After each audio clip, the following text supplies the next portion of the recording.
morning. Next one up, old school Suzuki Katana. I have done this once before, a couple of years ago. It's in for a bit of a trot freshen up, see if we can tart this old girl up a bit, a bit of work done. So now time to give her a bit of a polish, a few bits and pieces to touch up. Lovely old bikes these, had one of these myself back in the day.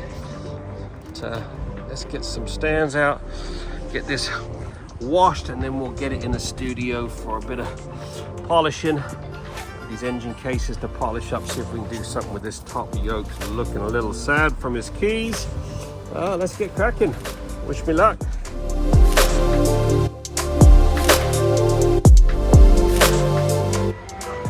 There you go, just under 3 hours. This old school Suzuki Katana has had a bit of trot.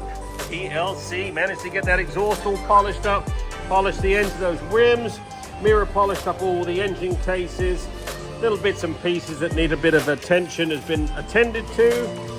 Just did a single stage polish on the bodywork, removed the windscreen, polished that up. Looking pretty freaking sweet.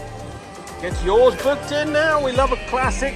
Give us a buzz at 07966 249 963.